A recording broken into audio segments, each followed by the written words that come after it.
Chilling look at the Lyle Ford case, the unsolved murders of Toronto sex trade workers. In the latest gripping episode of Ontario Cold Cases, Canada's True Crime Podcast, we dive into the haunting stories of 5 unsolved murders of sex trade workers in Toronto, spanning from the mid-1980s to the late 1990s.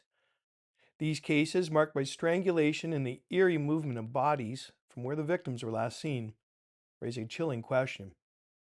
Could they all be connected to one killer? Tune into the full episode to explore the details, evidence, and theories surrounding these mysteries. Links to the episodes are available in the show notes below. One of the cases highlighted is that of Lyle Ford, a woman whose body was discovered on September 9, 1990 in Crombie Park at the Esplanade and Sherbourne Street in Toronto. Found by a couple walking their dog, Lyle's clothes were disheveled and an autopsy revealed she had been strangled, sexually assaulted, and bore bite marks from her attacker. Originally from the US, Lyle struggled with alcohol addiction and often stayed in women's shelters while working as a sex trade worker.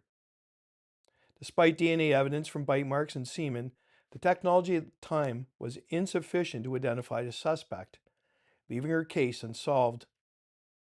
Don't miss out on this episode or future ones. Subscribe to Ontario Cold Cases, Canada's True Crime Podcast, to stay updated on every chilling story. Your subscription ensures you never miss a case, and we love to hear your thoughts. Leave a comment below to join the discussion. The episode also examines 2 key suspects, Gregory George Ashford and Daniel Harvey Atkinson. Ashford, a convicted murderer, was linked to the 1985 strangulation of Faith Constant Russell and the murder of Brenda Lee Garside in Halifax. His chilling diary entries, including one musing, "Killing Faith didn't seem so wrong," painted a disturbing picture of a man who may have been responsible for additional unsolved murders, including those of Benita Tarantino, Susan Siegel in Toronto. Meanwhile, Atkinson, arrested in 1998 for assaulting a sex trade worker, suspected in up to 5 or 6 homicides in Toronto.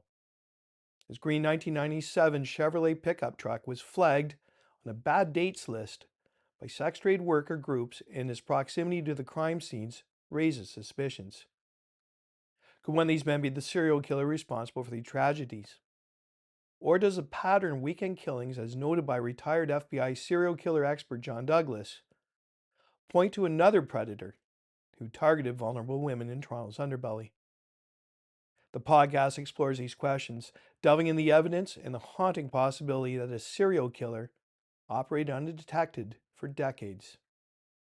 To hear the full episode and the in-depth analysis and expert insights, tune into Ontario Cold Cases, Canada's True Crime Podcast. Links to the episode are in the show notes. Don't forget to subscribe to ensure you catch every episode, and join the conversation by leaving your comments and theories below. Let's keep these stories alive and work together to seek justice for Lyle Ford and the other forgotten victims. Because every case deserves answers, and every victim deserves justice. Subscribe now to Ontario Cold Cases, Canada's True Crime Podcast. Episodes available wherever you get your podcasts.